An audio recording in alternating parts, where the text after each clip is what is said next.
Assalamualaikum semuanya, apa kabarnya hari ini? Kembali lagi dengan Miss Bella di pelajaran tematik kelas 3. Hari ini kita akan mereview tentang buku tematik 3G yang berjudul Perkembangan Teknologi. Nah, kenapa kita harus review? Karena hari Rabu kita akan mengadakan unit test. Nah, unit test itu sendiri akan Miss Bella bikin link quizzes yang nanti akan Miss Bella share untuk ke kalian ya. Nah, lanjut aja, kita mulai. Nah, yang pertama adalah tentang perkembangan teknologi produksi pangan. Masih pada ingat nggak apa arti perkembangan teknologi produksi pangan? Nah, kalau bagi yang lupa atau yang Miss itu kan udah lama, ayo kita review lagi ya, kita ulang lagi. Nah, untuk yang pertama perkembangan teknologi produksi pangan, dan yang kedua yaitu perkembangan teknologi produksi sandang, yang ketiga yaitu perkembangan teknologi komunikasi, dan yang terakhir adalah perkembangan teknologi transportasi. Nah, menurut kalian bagian mana atau subtema mana yang menurut kalian itu yang paling mudah? Nah, untuk lebih singkatnya, untuk lebih jelasnya, ayo kita mulai dari yang pertama yaitu, nah kira-kira dilihat dari gambar, ini perkembangan teknologi apa, hayo? Nah, yang ini yaitu perkembangan teknologi produksi pangan. Yang harus kalian ingat adalah produksi pangan yaitu apa yang kalian butuhkan untuk kalian makan. Nah, apapun yang kalian makan itu termasuk dari kebutuhan pangan. Nah, selanjutnya, produksi itu sendiri yaitu proses mengubah bahan baku menjadi barang setengah jadi. Nah, barang setengah jadi itu maksudnya barang mentah. Jadi, barang yang belum sepenuhnya jadi. Nah, yang kedua yaitu produksi pangan. Produksi pangan adalah kegiatan atau proses menghasilkan, menyiapkan, mengolah, membuat, mengawetkan, mengemas, dan lain-lain. Nah, selanjutnya yaitu teknologi. Teknologi adalah cara mengolah atau memproses agar suatu bahan mentah yang dibuat tadi menjadi lebih bermanfaat. Nah, kalau untuk teknologi ini sendiri yaitu caranya ya, cara mengolah makanan mentah menjadi makanan yang lebih bermanfaat. Nah, yang terakhir, teknologi produksi pangan adalah teknologi yang diterapkan untuk mengelola bahan pangan setelah dipanen atau dihasilkan. Nah, selanjutnya ini kira-kira perkembangan teknologi produksi apa ya? Bisa dilihat dari gambarnya, ada domba, ada penjahit, ada pakaian, kira-kira apa ya? Nah, kalau ini yaitu tentang perkembangan teknologi produksi sandang. Nah, perbedaan dari produksi pangan sebelumnya yaitu kalau sandang ini yaitu barang yang kita pakai, pakaian dan lain-lain. Perkembangan teknologi produksi sandang adalah alat yang memudahkan manusia untuk membuat pakaian. Nah, tetap ya sama kayak yang sebelumnya, teknologi produksi itu yaitu alat. Nah, sedangkan di sini kita akan membahas sandang, berarti alat yang memudahkan manusia untuk membuat pakaian. Nah, selanjutnya, manfaat teknologi sandang itu apa ya? Nah, yang pertama bisa dibaca bareng-bareng. Yang pertama, mempermudah proses produksi makanan. Yang kedua, mempercepat proses produksi pakaian. Yang ketiga, yaitu menghemat waktu proses produksi. Dan selanjutnya yang terakhir adalah menghasilkan produk lebih banyak. Jadi, berbeda dengan zaman dahulu itu, manusia membuat pakaian hanya dengan menggunakan jari, yaitu benang, jarum, dan tangan. Nah, sedangkan sekarang kita dapat membuat pakaian itu menggunakan mesin jahit. Jadi proses pembuatannya juga sangat cepat, lebih cepat. Nah, dampaknya apa? Dampak dari teknologi produksi sandang itu bisa dilihat dari gambarnya, yaitu dapat mencemari lingkungan. Karena biasanya untuk teknologi ini dibuat dari pabrik tekstil yang menghasilkan berbagai macam pakaian. Nah, selanjutnya proses pembuatan kain itu yang wajib kita ketahui itu ada 3, yaitu proses pembuatan benang, proses pembuatan kain, dan terakhir yaitu proses penyempurnaan tekstil. Nah, pertanyaan pertama yaitu pekerjaan apa yang dapat menghasilkan satu pakaian? Ingat, pertanyaan ini tidak harus kalian jawab, tidak harus kalian jawab di kertas atau di mana aja, nggak perlu kalian teks Miss Della untuk menjawab pertanyaan ini, cukup kalian menjawab di dalam hati. Kira-kira pekerjaan apa yang dapat menghasilkan satu pakaian? Dan jawabannya adalah penjahit. Nah, selanjutnya, perkembangan teknologi yang ketiga yaitu perkembangan teknologi komunikasi. Nah, untuk komunikasi ini pasti kalian tahu apa jenis-jenisnya, karena untuk zaman sekarang itu semua orang menggunakan teknologi komunikasi, bisa berupa handphone dan lain-lain.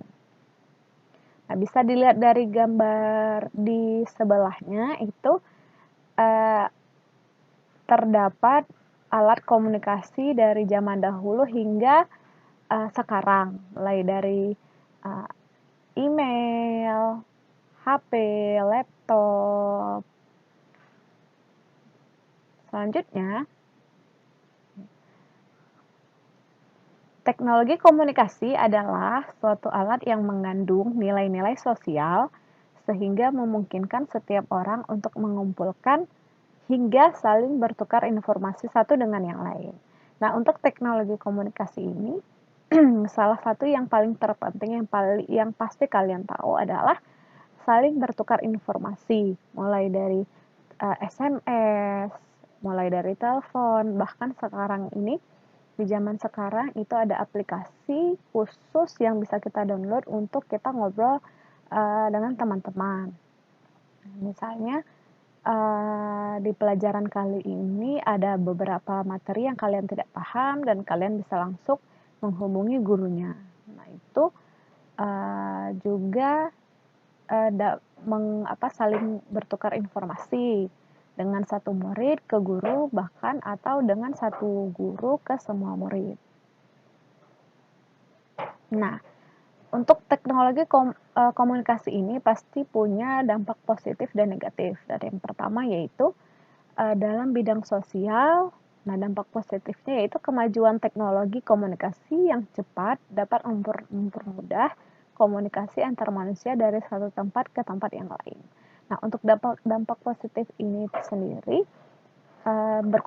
berkomunikasi dengan antar manusia tidak harus di dalam satu tempat atau di dalam satu kota. Bahkan sekarang bisa antar negara. Misalnya, jika kalian memiliki saudara atau teman yang berada di luar negeri, itu sekarang kalian bisa selain bisa menelpon, kalian bisa mengirim foto maupun video. Nah, untuk dampak negatifnya sendiri, itu yang pertama bisa dilihat kalian poin-poinnya itu lebih banyak. Yang pertama itu kurangnya budaya saling mengunjungi. Nah, untuk kurangnya budaya saling mengunjungi ini karena dengan adanya komunikasi kita bisa langsung telepon menanyakan kabar. Kalau dulu itu untuk berkomunikasi menanyakan kabar kita harus mengunjungi orang itu. Nah, yang kedua, lebih senang bermain gawai dibandingkan bermain bersama teman-teman. Yang ketiga, membuat kecerdasan sosial anak tidak berkembang dengan baik. Nah, kenapa? Karena anak yang selalu bermain gawai akan selalu fokus dengan gawai tersebut, tidak bermain dengan teman-temannya, terutama teman-teman seusianya. Nah, selanjutnya yang terakhir, mudahnya terjadi kejahatan seperti penyebaran kabar bohong yang kalian sering dengar pasti itu sebutannya hoax. Nah, selanjutnya penculikan anak, perampokan, penipuan dan sebagainya. Nah, ini Miss Della lihat berita sekarang ini banyak banyak terjadi kejahatan seperti ini. Jadi kalian dimanapun kalian berada, kalian harus tetap berhati-hati dan bijaksana dalam menggunakan gawai kalian. Nah, selanjutnya dalam bidang pendidikan, positifnya yaitu yang pertama, informasi yang dibutuhkan makin cepat dan juga mudah diakses. Dan yang kedua, dengan adanya e-learning dan kelas virtual yang memudahkan proses pembelajaran. Nah, untuk e-learning ini sekarang yang kita lakukan yaitu e-learning. Jadi tidak harus guru dan murid tidak harus di dalam satu ruangan. Nah, bahkan misalnya di rumah, kalian juga di rumah, bahkan kita juga bisa belajar bersama. Nah, untuk dampak negatifnya itu juga yang pertama, anak terbiasa berpikir pendek dan singkatnya konsentrasi terhadap anak. Jadi, jika anak yang suka bermain gawai, konsentrasi anaknya tersebut sangat rendah karena gampang terganggu. Jadi, susah fokus untuk dalam belajar. Nah, yang kedua, terjadinya kecurangan seperti menjiplak karya orang lain. Nah, menjiplak ini untuk bahasa yang lebih kalian pahami yaitu menduplikat. Nah, menduplikat pekerjaan orang lain seakan-akan itu karya kita. Nah, selanjutnya yang terakhir yaitu kejahatan yang dilakukan untuk membobol suatu administrasi satu lembaga. Nah, untuk membobol itu sendiri, yang sering kalian dengar bahasanya yaitu ngehack hacker. Nah, itu membobol suatu administrasi satu lembaga dan itu perbuatan kejahatan. Nah, yang terakhir yaitu perkembangan teknologi transportasi. Nah, untuk perkembangan teknologi transportasi itu juga terbagi 3. Dan yang pertama kita akan membahas transportasi itu apa, yaitu perpindahan manusia atau barang dari satu tempat ke tempat yang lain. Nah, yang Miss Del sebutkan barusan, transportasi terbagi dari 3 jenis. Yang pertama yaitu transportasi darat ini yang setiap hari kita lakukan, kita naiki ketika kita mau berpergian ke satu tempat ke tempat yang lain. Nah, untuk transportasi darat sendiri yaitu alat transportasi yang menggunakan jalan untuk mengangkut penumpang ataupun barang. Jadi bisa dilihat sendiri dari gambar-gambarnya. Yang media yang dilalui yaitu jalan daratan. Makanya disebut transportasi darat. Dan selanjutnya yang kedua yaitu transportasi air.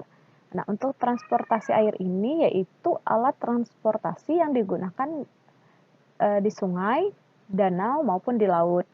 Bisa lihat di gambar, transportasi air ini hanya digunakan di atas air. Dan pasti transportasi air ini juga memiliki mesinnya sendiri untuk menjalankan transportasi itu. Berbeda dengan yang di tengah, yang kalian bisa lihat gambar yang di tengah, yaitu kalau transportasi tradisional itu ada sampan atau perahu yang sudah menggunakan alat bantu mesin. Nah, untuk transportasi tradisional itu menggunakan tenaga manusia untuk menjalankan transportasi itu. Nah, selanjutnya, dan yang terakhir, seperti ini yang terakhir, yaitu transportasi udara. Transportasi udara yaitu alat transportasi yang memanfaatkan udara sebagai media lalu lintasnya. Transportasi udara juga transportasi yang dapat menempuh perjalanan yang lebih jauh dengan singkat, seperti pesawat, helikopter. Nah, pesawat dan helikopter ini yang pasti kita sering lihat, terutama pesawat yang membawa kita dari satu kota ke kota yang lain maupun dari satu negara ke negara yang lain. Nah, sekian review kita, pengulangan kita tentang perkembangan teknologi di pelajaran tematik.